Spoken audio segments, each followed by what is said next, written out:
बने न बने उनकी बात मान लो, उनके घेरे में बने रहो। दो ही ऐसे हैं जो बिना भाव के भी तुम्हें परम पद दे देंगे। एक तो नाम महाराज, भगवान का नाम, और दूसरा संत महाराज। संत कृपा करें तो घोर पापी को भी महात्मा बना दें, और बना दिया। बहुत से ऐसे प्रसंग हैं। सच्चे संत मिल जाएं जो भगवान में रमण करते हैं, तो जैसे लोहा का भाव हो या ना हो, पारस मणि छू जाए तो सोना बन ही जाएगा।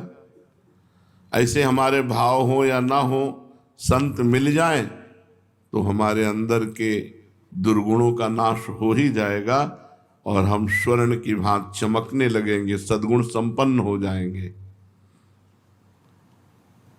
तो सच्चे संत कैसे मिले, क्या करें जिससे हमें सच्चे संत मिले और उनसे हमारा कल्याण हो? तो देखो, सच्चे संतों की जमात नहीं होती, भीड़। सच्चे संतों की जमात नहीं होती। तथापि आपकी प्रबल श्रद्धा और उत्कंठा हो कि मुझे सच्चे संत मिले, तो भगवान आप पर कृपा करें पहले, फिर आपको सच्चे संत मिलेंगे। जब द्रवहि दीन दयालु राघो तो साधु संगति पाइए। संतों का संग ऐसे नहीं है। जब आपकी प्रबल श्रद्धा और चाह हुई या प्रबल पुण्य पल एकत्रित हुआ, तो भगवान की कृपा हुई और फिर तुम्हें साधु समागम मिला। सच्चे संत भगवान की कृपा से मिलते हैं। संत मिलन की तीव्र आकांक्षा करो, भगवान से पुकारो कि आप सच्चे संत का हमें संग दे दो। संत मिलन के लिए भगवान से प्रार्थना करो, आराधना करो। जब भगवत कृपा हो जाएगी, या तुम्हें वहां पहुंचा दिया जाएगा, या वो संत तुम्हारे पास स्वयं आ जाएंगे और तुम्हारा परम कल्याण हो जाएगा। संत मिलन का मतलब है परम कल्याण हो जाना। अब निश्चित भगवत प्राप्ति हो जाएगी, क्योंकि अब मोहि भाव भरोस हनुमंता, बिनु हरि कृपा मिले नहीं संता, जो प्रभु मोहि अनुग्रह कीन्हा, तो तुम आए दरस दीना। अब निश्चित भगवत प्राप्ति होनी है, क्योंकि संत समागम मिल गया। सच्चे महात्मा का दर्शन, स्पर्श, श्रवण, उनके समीप कुछ क्षण निवास करना, बैठना, उनका एकांत में स्मरण करना, अमोघस्य निश्चित भगवत प्राप्ति करा देगा। संत दर्शन, संत संभाषण, संत सहवास, संत स्मरण एकांत में निश्चित भगवत प्राप्ति करा देगा। ना पहचानने पर भी केवल दर्शन के फल स्वरूप से मनुष्य के सारे पाप नष्ट हो जाते हैं। संत दरस जिम पातक टरई। आप जानते नहीं सच्चे महापुरुष, लेकिन देख लिया तो उनके देखने मात्र से आपके पाप नष्ट हो जाएंगे, अज्ञान का नाश हो जाएगा, और भगवत प्राप्ति का राह, जो भगवत प्राप्ति का मार्ग है, वो पुष्ट होने लगेगा अनजाने में। और कहीं जानकर श्रद्धा पूर्वक तब तो क्या कहना है। तो आप बताइए, क्या संत दर्शन का फल है पाप नष्ट हो जाना? संत दर्शन का फल है संत बन जाना। सही माने में संत दर्शन का फल है संत बन जाना। बाहर से भले संत न बने, लेकिन अंदर से वो संत बन जाता है। अनजाने में यदि किसी को संत समागम मिल जाए, तो संत के प्रभाव से उसके पाप नष्ट हो जाएंगे, अवगुण नष्ट हो जाएंगे, और उनमें संतों के गुण प्रकाशित हो जाएंगे। संतों के गुण प्रकाशित हो जाएंगे। संत के अंदर जो भागवतिक परमाणु होते हैं, वो दर्शन करने वाले, स्पर्श करने वाले, संभाषण करने वाले, जो संत से बातचीत कर ले तो उसके भजन का उस दिन का छठा हिस्सा उसे मिल जाता है, बातचीत करने वाले को। ये हमने सिद्ध महापुरुष से सुना है कि अगर संत तुमसे बातचीत कर ले तो उस दिन का, एक दिन का भजन का छठा हिस्सा तुम्हें प्राप्त हो जाएगा।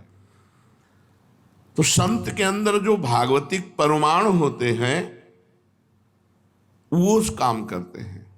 उस सामने वाले को देखा, बातचीत की, स्पर्श किया या पास बैठा या प्रसाद कुछ, उससे उसके अंदर के परमाणु बदल जाते हैं और वो आगे चलकर संत ही बन जाएगा। भेष भले न रखे, उसकी स्थिति साधुतामयी होगी, उसका स्वभाव संतमय होगा। लोग कहते हैं कि संतों की चरण धूल सिर पर लगाओ, ये क्या है, इसका क्या महात्मा है? संत की चरण धूल सिर चढ़ाने की तो बात रही दूर, यदि उनके चरणों का चिंतन कर लो तो तुम्हारा कल्याण हो जाएगा। फिर उनके चरणों की स्पर्श की हुई यदि धूल माथे पे चढ़ गई तो तुम्हारा प्रारब्ध बदल जाएगा, भाग्य बदल जाएगा, अंतःकरण शुद्ध हो जाएगा और निश्चित तुम भगवत प्राप्ति के अधिकारी बन जाओगे यदि संत चरण धूलि सर पर धारण करोगे। रघुगण को यही उपदेश किया जड़ भरत जी ने कि न तपस्या से, न वेदाध्ययन से, न यज्ञों से, न सूर्य चंद्र की उपासना से, न गृहस्थ धर्म के पालन से, ये जो मैं उपदेश कर रहा हूं ये केवल महापुरुषों की चरण धूलि से जागृत होता है। रघु गणित तत्तपसा न याद न चेज्या न निरूपणाद गृहाद्वा न छंदसा नैव जलाग्न सूर्यो बिना महात्पाद रजोभिषेकम। संत चरण धूलि अंतःकरण को शुद्ध करके भगवत साक्षात्कार करा देती है। और फिर श्री जी की चरण धूलि, जो रज शिव सनकादि की आचत सूरज शीश चढ़ाओ, इसीलिए कहते हैं वृंदावन की रज माथे पे लगाओ, पूरे शरीर पे अभिषेक करो, लोटो इस रज में, तुम्हारे भाग्य बदल जाएंगे, तुम्हारा मंगल हो जाएगा। संतों की वाणी की बड़ी महिमा है, इसका क्या प्रभाव है? संत वाणी सीधा परिवर्तन करती है, सीधा सुना और परिवर्तन होने लगा। देखा बाद में, मिले बाद में, वर्षों पहले गलत आदतें छूट गई, गंदी बातें छूट गई, आप में अच्छी बातें आ गई, बाद में संत से मिले। वाणी का सीधा स्पर्श हृदय में और परिवर्तन, ये संत वाणी का प्रभाव है। जो जितना पहुंचा हुआ उतनी जोर की वाणी काम करेगी, सुनते ही हमारा हृदय परिवर्तित हो जाएगा। अगर कहीं हम उनको देख सकें, सामने बैठकर उपदेश सुन सकें और उसका मनन कर सके तो कहना ही है क्या है। लेकिन केवल अगर हमने सुन भी लिया है तो उसका फल होगा दुर्गुणों का नाश और सद्गुणों का प्रकाश। संत वाणी अमोघ है। आज तक किसी का भी कल्याण हुआ है तो संत वाणी से हुआ है। मति कीरति गति भूति भलाई, जब जेहि जतन जहां जे पाई, सो जानो सत्संग प्रभाऊ, लोकहु वेद न आनो पाऊ। अगर किसी की मति गति कीरति सब विशुद्ध हुई है तो संत वाणी से हुई है। सत्संग क्या है?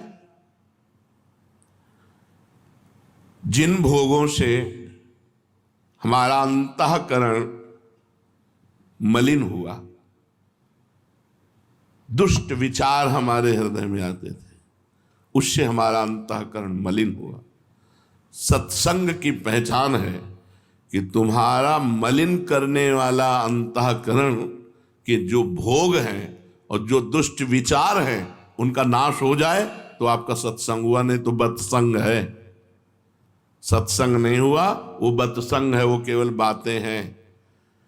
जिस वाणी के श्रवण से अंतःकरण मलिन करने वाले जो विषय भोग हैं, गंदे भोग हैं, उनका त्याग हो जाए दुष्ट विचारों का त्याग हो जाए तो जानो सत्संग हुआ है, अगर ये नहीं तो फिर सत्संग नहीं हुआ।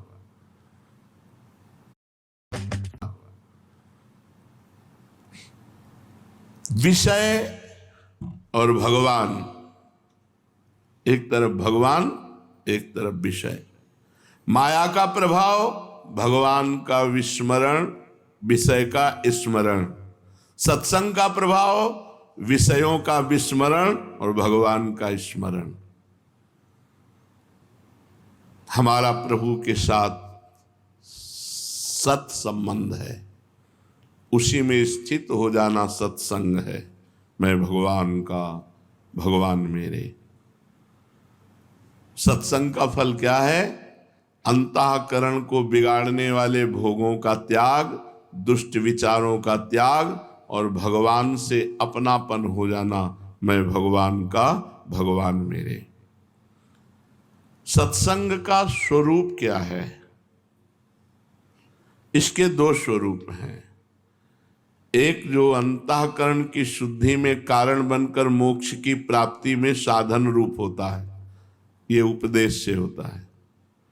एक सत्संग हुआ, उपदेश, उपदेश दे दिया, अब उसको अपने आचरण में उतारो और उतार कर भगवत प्राप्ति करो। और एक होता है संत संग, वो हुआ सत्संग उपदेश का। अब एक होता है संत संग, जैसे बच्चा माँ के पास रहता है, उसको उपदेश से मतलब नहीं है, वो केवल माँ को देखता है, माँ के पवाए पाता है, माँ के सुलाए सोता है, माँ के जगाए जगता है। माँ की तरह किसी संत के भरोसे आश्रय में जो पल रहे हैं। इनको किसी साधन पक्ष को लेकर के मोक्ष पदवी नहीं है, ये संग के प्रभाव से वहां पहुंच जाएंगे। दो प्रकार का सत्संग, एक वाणी के द्वारा उपदेश दे करके अंतःकरण को शुद्ध बनाकर मोक्ष पदवी प्रदान करना, और एक समीपता, आठों पहर वो संत की आज्ञा में उनके समीप, उनके बच्चे की तरह। उनको साधना से कोई मतलब नहीं, उनको जो आज्ञा हुई बस वही कर रहे हैं, उनके समीप हैं। ये साधन पक्ष के नहीं, ये शरणागत पक्ष के हैं। ये स्वाभाविक भगवत प्राप्ति हो जाएगी। जैसे पिता की संपत्ति पर पुत्र का अधिकार, ऐसे स्वाभाविक हो जाता है। दूसरे की विशेष महिमा है, इनमें पहले की अपेक्षा दूसरे की विशेष महिमा है। उपदेश सुनकर और उसके अनुसार चलकर मोक्ष पदवी प्राप्त करना, और अपने को सर्वतोभावेन किसी संत के हाथ बेच देना, अधीन हो जाना। तो कह रहे पहले की अपेक्षा दूसरा विशेष है, किसी संत के अधीन हो जाना। ये बहुत बड़ी बात है। सत्संग अगर ना मिले तो क्या करें?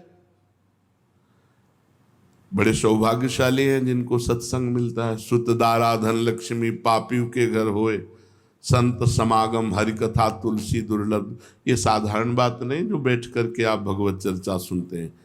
ये बड़े अहोभाग्य, भगवान की बड़ी कृपा की रोज हमें भगवत चर्चा कथन श्रवण का सौभाग्य मिलता है। यदि सत्संग ना मिले तो क्या करें?